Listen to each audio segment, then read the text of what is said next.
चलो शुरू करते हैं।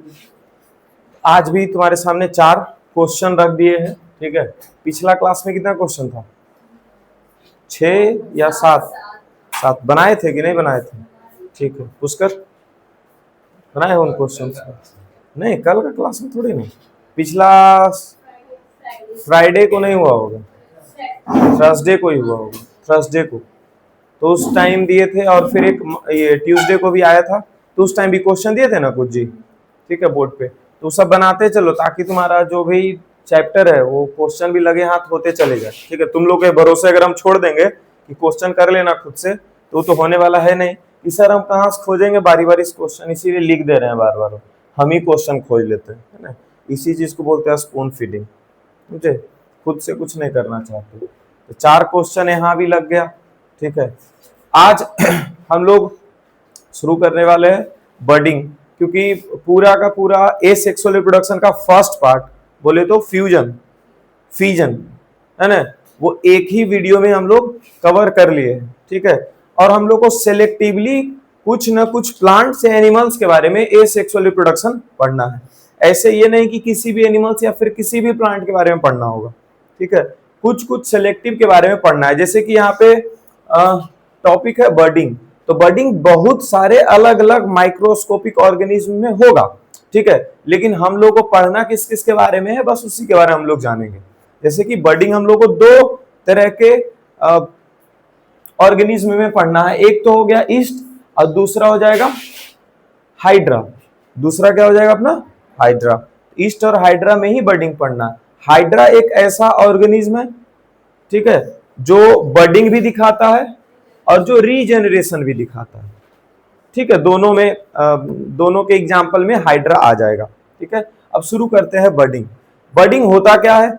तो किसी भी माइक्रो ऑर्गेनिज्म के मैच्योर हो जाने के बाद इसके ऊपर छोटा सा आउटग्रोथ अगर आ जाए, छोटा सा क्या आ जाए?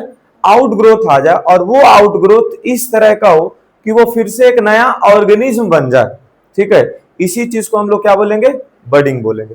जैसे तुमको कभी चींटी काट लेता है, चींटी वगैरह अगर काटता है तो यहाँ पे छोटा सा फोड़ा जैसा हो जाता है या ऊंचा हो जाता है, तो क्या वो मतलब कि अगर वहां से डिटैच हो जाएगा तो फिर से एक नया आदमी बन के तैयार हो जाएगा हमारे जैसा, ठीक है। लेकिन ऐसा होता है ईस्ट में, ठीक है, ऐसा होता है हाइड्रा में। उसके पास छोटा सा आउटग्रोथ निकल जाता है, उसके पास क्या निकल जाता है? छोटा सा आउटग्रोथ निकलता है, और वो आउटग्रोथ जो है it leads to a new individual, ठीक है। ये एक नया इंडिविजुअल बना देता है वो छोटा सा आउटग्रोथ। उस आउटग्रोथ को कहीं कहीं प्रोजेक्शन भी लिखा जाएगा, ठीक है, जो कि यहाँ पे लिखा गया है। और उसी चीज को हम लोग बर्ड्स बोलते हैं। क्या बोलते हैं? बर्ड्स। BIRDS वाला बर्ड्स नहीं, BUDS वाला बर्ड्स। बर्ड्स मतलब आउटग्रोथ, मतलब स्मॉलर या फिर टाइनी प्रोजेक्शन, ठीक है। तो यहाँ पे पहला पेरेंट ईस्ट से लिए है, ठीक है, जिसके पास सिर्फ और सिर्फ क्या है? इसका न्यूक्लियस दिखाया जा रहा है, और अंदर में साइटोप्लाज्म तो होगा ही वो, ठीक है, वो दिखाया नहीं है।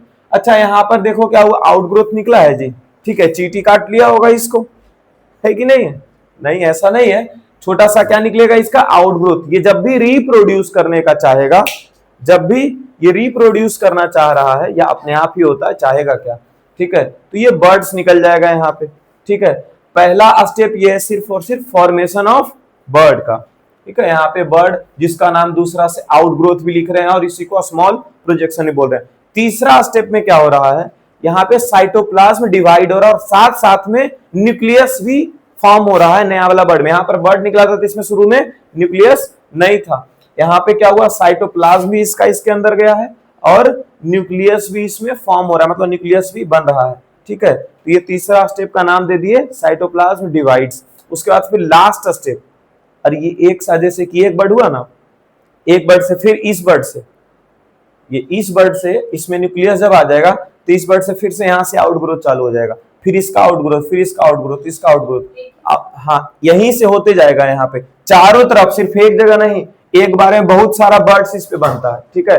और एक बार में जितना बर्ड्स ऐसे निकल रहा है ना एक साथ धीरे धीरे बढ़ते हुए, इधर भी निकलते चला जाएगा, तो बहुत ही ज्यादा रिप्रोड्यूस होता है एक साथ, ठीक है। जैसे कि पिछला और प्लाज्मोडियम में देखे थे, प्लाज्मोडियम याद है कुछ? अरे मलेरिया वाला ने प्लाज्मोडियम का फ्यूजन याद है, मल्टीपल फ्यूजन उसका हुआ था जी, है ना। उसका जो तुम्हारा सेल ब्रेक हो गया था उसका, ठीक है, सिस्ट ब्रेक हुआ था, सब भुला गए। अरे रिवाइज करके आया करो क्लास में, मुंह पे क्वेश्चन मार्क बना हुआ है सबका कि बोल क्या रहे हैं। यहाँ पे पेरेंट सेल से क्या हो गया है, बर्ड्स, और बर्ड से बहुत सारा बर्ड्स का फॉर्मेशन, इसी को लिख रहे हैं चेन ऑफ ईस्ट सेल, ठीक है, बहुत सारा ईस्ट सेल बन गया ना, इसी चीज को बोला गया है चेन ऑफ ईस्ट सेल। तो ये तुम्हारा हो गया पूरा बर्डिंग का, बर्डिंग इन ईस्ट का डायग्राम वगैरह। इसके बारे में ज्यादा से ज्यादा क्या पूछेगा सवाल कि बर्डिंग होता क्या है, ठीक है, एक नंबर में, और नहीं तो वो भी नहीं, ठीक है, बर्डिंग होता किसमें है, या फिर ईस्ट सेल कैसा रिप्रोडक्शन करता है, इतना ही ना पूछ सकता है। अच्छा ईस्ट होता क्या है, तो यूनिसेलुलर फंगाई होता है। ईस्ट क्या होता है, यूनिसेलुलर फंगाई होता है, और ये कैसा रिप्रोडक्शन दिखाता है, तो ये बर्डिंग जो एक टाइप ऑफ एसेक्सुअल रिप्रोडक्शन है वो दिखाता है। बस इतना इसके बारे में याद रखना है, जल्दी से छापो।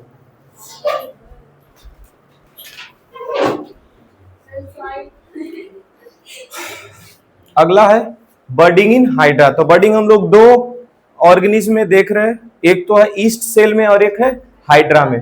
तो हाइड्रा के बारे में जानते हैं, तो हाइड्रा एक मल्टी सेलुलर ऑर्गेनिज्म है, ठीक है, और ये एनिमल होता है एक तरह का, ठीक है, क्या एक्वेटिक एनिमल होता है, एनिमल वो भी कैसा, एक्वेटिक। एक्वेटिक मतलब समझते हो सभी बच्चे, वाह, मुझको लगा ये भी बताना पड़ेगा। एक्वेटिक एनिमल मतलब जो पानी में जीव रहता है उसको बोलते हैं, क्लियर है।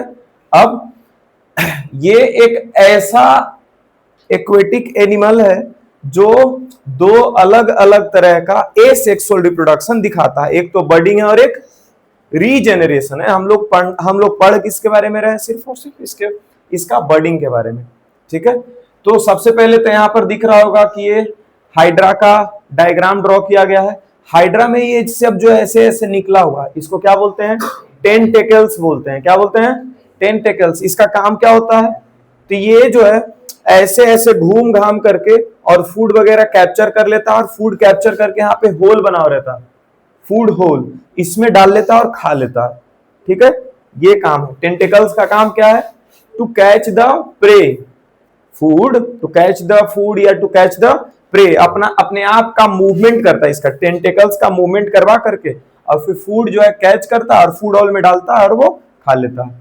इसका अगला डायग्राम है, तुम लोग को ये पूरा डायग्राम नहीं बनाई, ये हमको खराब लग रहा है, ये ऐसे थोड़ी होता है हाइड्रा, कुछ और जैसा लगता है, इसीलिए हम पूरा नहीं बनाया। अब यहाँ से काम, यहाँ का काम आ गया।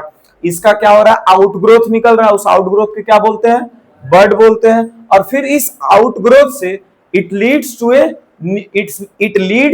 टू ए न्यू इंडिविजुअल, मतलब ये एक नया इंडिविजुअल बना दिया इस बर्ड के मदद से, ठीक है। तो बर्ड के मदद से नया इंडिविजुअल बना देना, इसी चीज को ना बर्डिंग बोलते हैं, ठीक है। फिर इसका ग्रोथ होगा, और जब ये पूरा फॉर्मेशन इसका हो जाएगा तो ये क्या हो जाएगा, यहाँ पे पूरा फॉर्मेशन दिखा दिए हैं, ठीक है। बर्ड से सीधा क्या बना दिए, पूरा एक फॉर्मेशन बना दिए, किसका, हाइड्रा का, ठीक है। और जब ये पूरा फॉर्मेशन हो जाएगा तो हाइड्रा इससे जो है वो डिटैच हो जाएगा, और डिटैच हो गया तो ये दूसरा हाइड्रा, ये नया हाइड्रा बन गया, है ना। ये पेरेंट था और ये डाउटर, है ना, पेरेंट, और इसको क्या बोल देंगे हम लोग, डाउटर बोल देंगे। क्लियर है यहाँ तक, ठीक है। अगला हम लोगों को क्या देखना है, फ्रेगमेंटेशन। अगला क्या देखना है, फ्रेगमेंटेशन। चलो, तो अब हम लोग पढ़ने जा रहे हैं स्पाइरोगायरा बोलते हैं, स्पाइरोजायरा, पता नहीं, स्पाइरोगायरा या स्पाइरोजायरा जो भी है, हम तो बचपन में स्पाइरोजायरा ही इसको बोलते थे, स्पाइरोगायरा। हाँ, इसका फ्रेगमेंटेशन देखते हैं। फ्रेगमेंटेशन मतलब, फ्रेगमेंट्स मतलब होता है छोटा छोटा टुकड़ा, ठीक है। तो अगर कोई ऐसा जीव जो अपना टुकड़ा खुद ही बना दे, है ना, अपना टुकड़ा क्या कर दे, जैसे ये बड़ा हो जाता है तो फिर इसको लगता है कि चलो सुसाइड कर लेते हैं, तो उसके बाद फिर अपने आप को काट लेता है।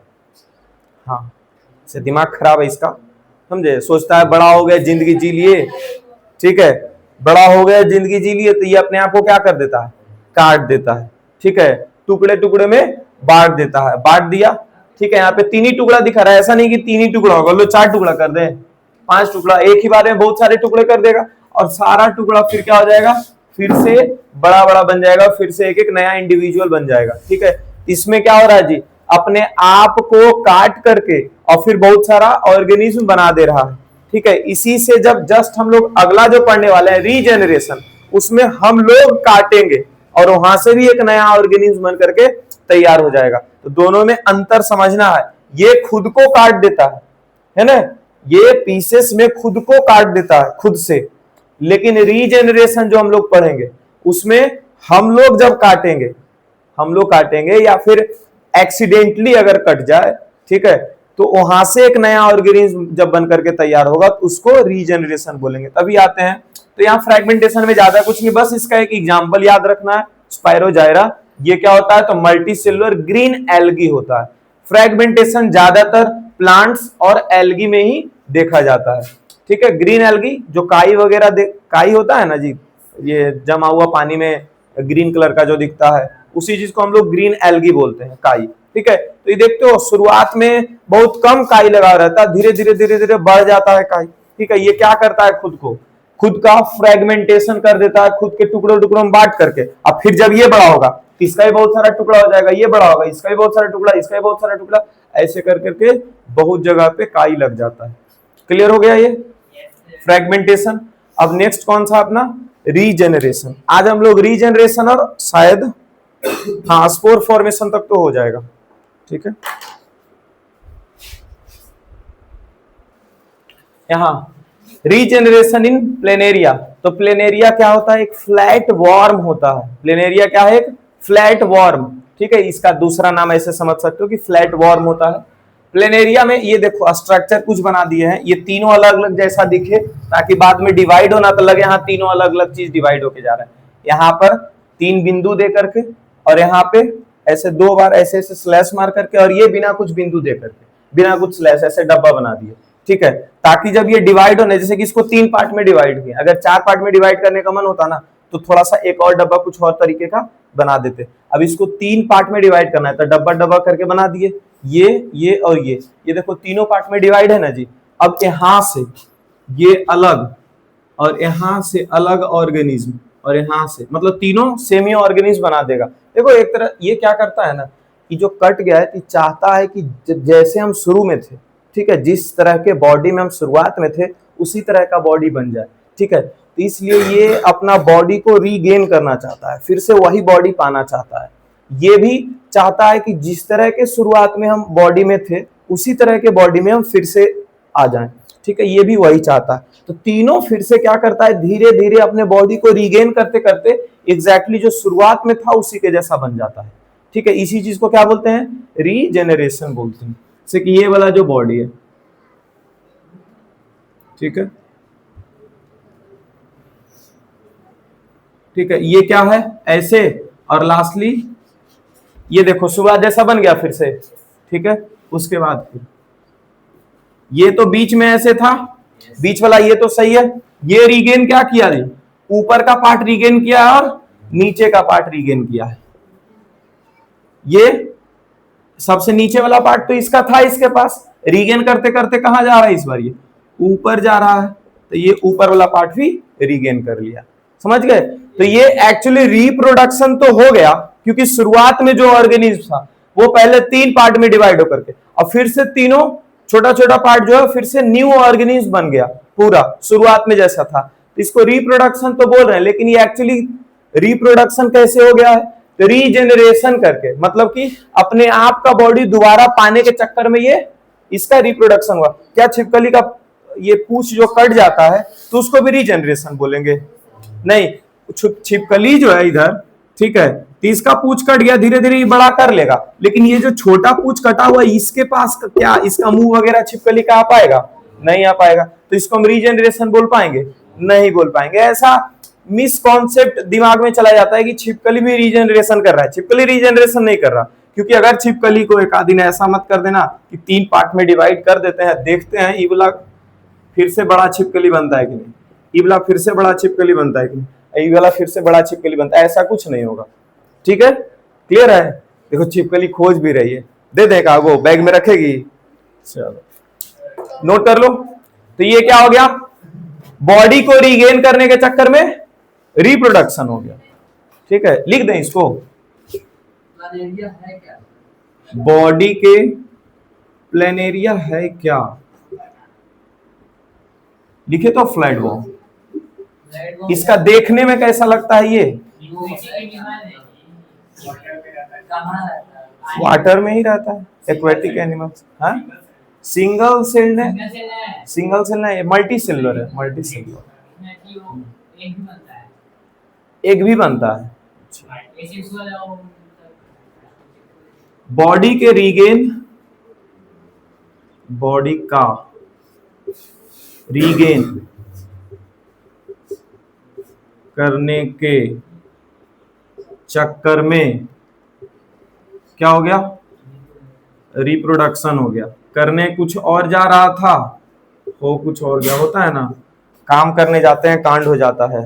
लेकिन ये तो अच्छा, इसके साथ तो अच्छा अच्छा हो गया, नहीं कांड नहीं हो पाया अपना बहुत अच्छा अच्छा, ये तो अच्छा ही करने जा रहा था। अच्छा, यहाँ से अब क्लियरली कुछ विजुअलाइज कर पा रहे हो फ्रेगमेंटेशन और ये रीजेनरेशन के बारे में? क्या था फ्रेगमेंटेशन? हाँ, खुद से डिवाइड हो जाता है। इसको क्या कर रहे हैं हम लोग, डिवाइड करें या एक्सीडेंटली डिवाइड हो जा रहा है ना, और उसके बाद फिर से ये नया बॉडी। यहां तक तो, यहीं तक पहला जो पहला स्टेप या दूसरा स्टेप है वहीं तक दोनों में डिफरेंशिएट है। बाकी सब में तो, बाकी जैसे फ्रेगमेंटेशन में नया बॉडी ले लेता है, तो ये भी नया बॉडी ले लेता है, पूरा बॉडी अपने आप का जनरेट कर पाता है। दोनों में शुरुआत का यह स्टेप दोनों का क्या है, अलग अलग है ना। शुरुआत का स्टेप में वो खुद से डिवाइड हो गया और इसमें हम डिवाइड किए, इतना ही ना है दोनों का अंतर। चलिए चलिए इधर देखते हैं, यहां पे क्या पढ़ रहे हैं हम लोग, स्पोर फॉर्मेशन इन ब्रेड मोल्ड। ठीक है, ब्रेड मोल्ड ही राइजोपस, कोई ब्रेड मोल्ड कोई राइजोपस बोलते हैं। ठीक है, जो हरा रंग का फंगस जो दिखता है हम लोग को रोटी पे, जिसको हम लोग हवा में छोड़ देते हैं। ठीक है, अरे हरा, ग्रेइस ग्रीन, ये ग्रीनिश ग्रे ऐसे करके रंग आ जाता है उसका। ठीक है, बहुत दिन तक अगर हम ब्रेड को हवा में छोड़ दें या फिर रोटी को हवा में भी छोड़ देते हैं बहुत दिन तक, रोटी को 1-2 दिन में तो रोटी को फर्क भी नहीं पड़ता शायद, और ज्यादा टाइम लग जाता है, रोटी को 2 दिन में नहीं पड़ता, अभी देख लिए। ठीक है, हाँ कभी कभी खाने का मौका मिलेगा तो खा लेना। ठीक है, हाँ तो क्या दिक्कत है, नहीं अगर मिलेगा तो फिर उसको भी खाना पड़ेगा ही, समझ गए, अगर नहीं मिल रहा है। ठीक है, अब सुनो बताते हैं, कुछ दिन पहले मम्मी गई हुई थी शायद यहाँ देवघर गई हुई थी। ठीक है, तो रोटी बना के गई थी, समझ गए, तो एक टाइम में तो खा लिए, जब दूसरा टाइम आया ना जी तो उसमें लग गया चींटी। ठीक है, तो पहले तो सोचे कि नहीं खा पाएंगे, समझ गए, तो बहुत सारा चींटी था, तो पहले उसको झाड़ने का कोशिश किए। ठीक है, लेकिन चींटी को झाड़े भी ना वहां से, ठीक है, तो निकल तो गया थोड़ा बहुत। ठीक है, लेकिन अभी भी जैसे चींटी वगैरह खाता है ना पूरी या फिर रोटी, तो यहाँ पे उजला उजला कलर का कैसा क्या चीज तो हो जाता है ना, फिर उसके वजह से खा नहीं पाए, लेकिन भूख तो बहुत लगा हुआ था। ठीक है, नहीं खाए, फिर छोड़ना पड़ा। अरे तो इस चीज को नहीं खा सकते ना। अच्छा, उसके बाद भी हम जीवित रह सकते थे ना वो ना खा करके भी। ठीक है, ऐसा होता कि 3 दिन से भूखे हुए हैं, घर के बाहर सारा दुकान बंद है, हमारे पास पैसा भी नहीं है, दोस्त भी नहीं है, ठीक है, तब फिर इसको खाना पड़ता, वो लास्ट ऑप्शन था ना। ठीक है, हाँ, लेकिन फिर क्या करना पड़ा, चाय बनाए, दूध तो था ना घर में, चाय बनाए, और उसके बाद फिर जो रहता है चाय बिस्किट, मतलब मोटा वाला बिस्किट, टोस्ट जैसा जो आता है, टोस्ट हम लोग घर में नहीं, जो चाय का दुकान में वैसा बिस्किट नहीं आता मोटा मोटा, हाँ, तो वैसा वो डब्बा डब्बा लाके रखे रहते हैं, उसी को डुबो डुबो करके 3-4 मार लिए। कुकीज, चलो छोड़ो, हाँ वही चलो, उतना अंग्रेजी आता हम लोग को, हम लोग इंग्लिश साइंस पढ़ रहे हैं उतना ही है। चलो इधर देखते हैं, हाँ, तो ये कहां से कहां चले गए। राइजोपस एक तरह का क्या है, राइजोपस एक तरह है, राइजोपस को ब्रेड मोल्ड को राइजोपस बोल रहे हैं यहाँ पे। ठीक है, हरा रंग का फंगस या greenish grey, greyish grey, green जो भी बोल सकते हो इसको। ठीक है, यहाँ पे आते हैं, इसका स्ट्रक्चर पे ध्यान देते हैं, ये क्या है, राइजोइड्स, ये देख रहा है रूट जैसा दिख रहा है ऐसे ऐसे करके। ठीक है, इसका काम क्या होता है जी, रूट का काम जो पानी नहीं करता है, हाँ, इसका काम है इसको न्यूट्रिएंट्स पहुंचाना। इसका काम क्या है, किसका काम, राइजोइड्स का, रूट्स नहीं बोलेंगे इसको, राइजोइड्स बोलेंगे, इन्हें कि ड्रॉ करने टाइम याद नहीं आ रहा है तो रूट्स बोल दिए, रूट्स नहीं बोलना है यहाँ पे, क्या बोलेंगे, राइजोइड्स बोलेंगे, ठीक है। और ये तुम्हारा स्पोरेंजियोफोर, इसको क्या बोल रहे हैं, ये जो थ्रेड लाइक स्ट्रक्चर है इसको क्या बोल रहे हैं, स्पोरेंजियोफोर, थ्रेड लाइक स्ट्रक्चर उसको स्पोरेंजियोफोर। और यहाँ पे बैग जैसा एक स्ट्रक्चर है, बैग जैसा स्ट्रक्चर गोल मटोल, इस चीज को हम लोग क्या बोल रहे हैं, स्पोरेंजिया, इसको क्या बोल रहे हैं, स्पोरेंजिया, ठीक है। स्पोरेंजिया के अंदर छोटे छोटे डॉट्स जो दिख रहे हैं वो क्या है, पोर्स। तो ये सब चीज राइजोइड्स, ये स्पोरेंजियोफोर, ठीक है, ये सब रिप्रोडक्शन करवाने में मदद नहीं करता है। इसमें एक ही तरह का एक ऐसा सेल है, वो है पोर, जो कि रिप्रोडक्शन में मदद करवाता है, ठीक है। ये नहीं कि सर पूरा रिप्रोडक्शन में मदद करता है, हाँ ये मल्टी सेलुलर है, ये क्या है, हेलो, ये मल्टी सेलुलर है, क्योंकि एक एक पोर जो है वो एक एक सेल का है, ठीक है। ऐसे बहुत सारे पोर है तो मल्टी सेलुलर तो यहीं पे हो गया ना। तो क्या ये सभी रिप्रोडक्शन करवाने में मदद करता है, तो नहीं, ये सब रिप्रोडक्शन करवाने में मदद नहीं करता। तो सर राइजोइड्स का काम क्या है, तो राइजोइड्स का काम है न्यूट्रिएंट्स पहुंचाना, जैसे कि ब्रेड के पास लगेगा ना जी, ब्रेड के पास अगर लगेगा, ठीक है, ये वाला आकर के पोर जो है ब्रेड पे गिरता है, फिर धीरे धीरे ये बढ़ता है, तो यहाँ राइजोइड्स का डेवलपमेंट होगा, और ब्रेड से जितना न्यूट्रिएंट्स मिलेगा ये कहां तक, यहां तक ऊपर तक पहुंचाएगा ना। तो वो कौन खींचता है ब्रेड से न्यूट्रिएंट्स, राइजोइड्स। और ये जो है, ये स्पोरेंजिया थ्रेड लाइक जो स्ट्रक्चर है, ये इसका ट्रांसपोर्टेशन करवाता है, ट्रांसपोर्टेशन करवा के स्पोरेंजिया में पहुंचाता है, स्पोरेंजिया में फिर बहुत सारा और भी पोर्स, बहुत सारे पोर्स और भी बनने लग जाते हैं, क्योंकि न्यूट्रिएंट जब तक नहीं जाएगा तब तक पोर्स बनेगा कैसे, समझ में आ रहा है, ठीक है। अब इसके बारे में, पोर के बारे में हम लोग, ये जो पोर है इसके बारे में, इसका स्ट्रक्चर थोड़ा सा पढ़ेंगे।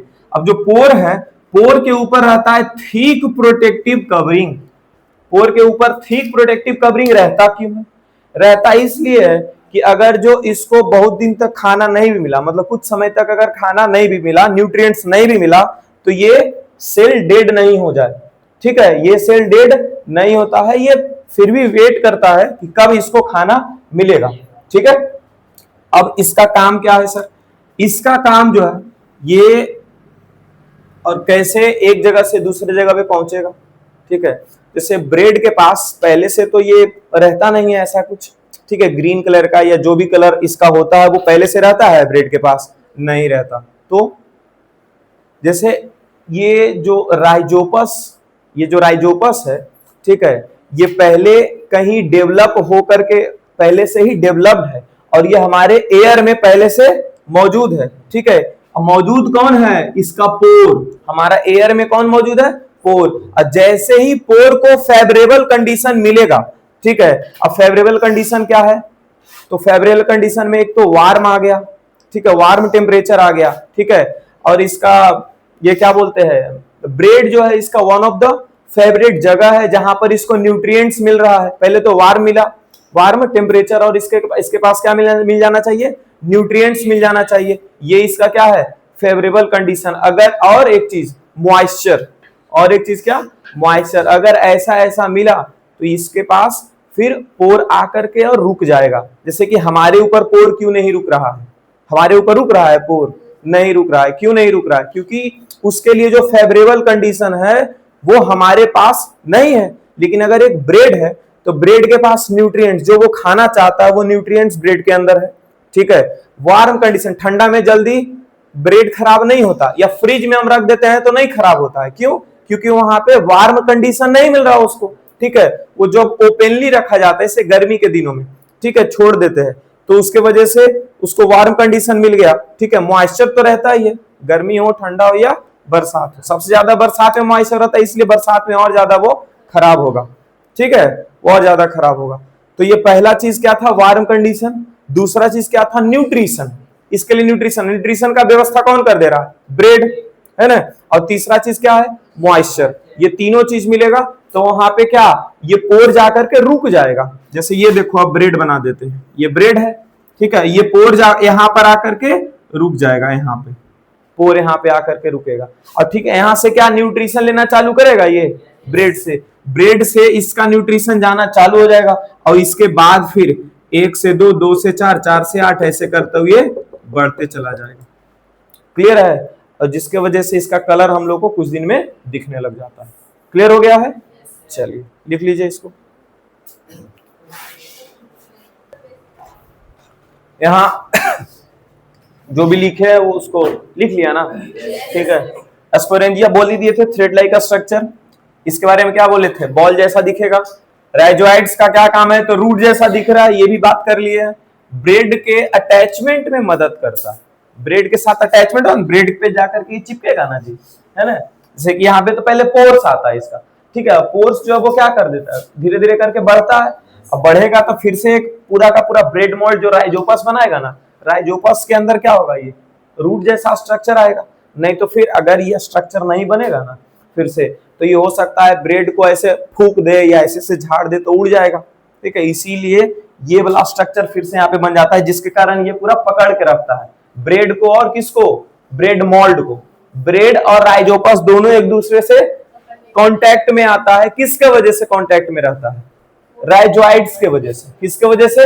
राइजोइड्स के वजह से, ठीक है। और इसके बारे में और कुछ है, हाँ, nutrients and minerals from bread, यहीं से न्यूट्रिएंट्स और मिनरल्स ब्रेड को जाता है। अच्छा, क्या फायदा है स्पोर फॉर्मेशन से रिप्रोडक्शन का? हेलो, रिप्रोडक्शन स्पोर फॉर्मेशन से हो रहा है, इसका क्या फायदा है? दूसरा तरीके से भी अगर रिप्रोडक्शन हो जाए तो, या फिर स्पोर फॉर्मेशन से ही हो रहा है तो फायदा क्या है स्पोर फॉर्मेशन का? ये जल्दी जल्दी हो रहा है। सबसे पहले तो बहुत ही ज्यादा इसके अंदर पोर्स है, बहुत ज्यादा पोर्स है तो बहुत ज्यादा जल्दी रिप्रोडक्शन होगा जी। पोर्स ज्यादा है तो रिप्रोडक्शन ज्यादा होगा कि नहीं होगा, ठीक है। दूसरा चीज, इसके पास थिक प्रोटेक्टिव कवरिंग है, ठीक है, जिसके वजह से अगर इसको न्यूट्रिएंट्स बहुत ज्यादा दिन तक नहीं भी मिला तो ये सरवाइव कर लेगा, ठीक है। ये 2 पॉइंट है। एक आध पॉइंट और, हाँ, ये लाइट वेट भी होता है। पोर्स जो है बहुत ही ज्यादा लाइट वेट मतलब बहुत ही ज्यादा हल्का होता है, ठीक है।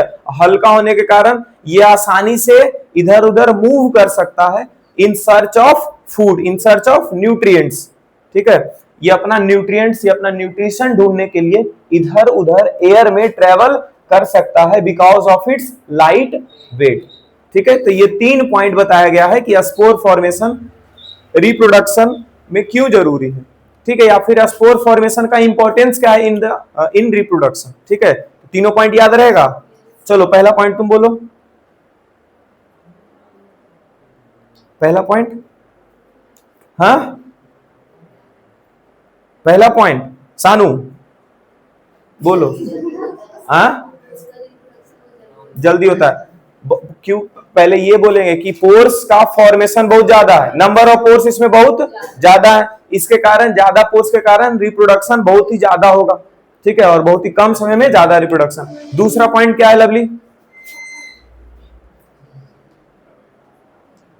दूसरा पॉइंट है इसका थिक प्रोटेक्टिव कवरिंग, ठीक है। पहला पॉइंट है number of pores, large number of pores will help in reproduce new pores in a large number, ठीक है। दूसरा पॉइंट क्या है? Thick protective covering of pores, thick protective covering of pore. अगर इसको हम लोग, अगर इसके पास न्यूट्रिशन नहीं मिलेगा जल्दी से जल्दी, ठीक है, फिर भी ये अपना सर्वाइवल कर सकता है, ठीक है। तीसरा पॉइंट क्या था इसका? Light weight, so that it can search their food, ठीक है।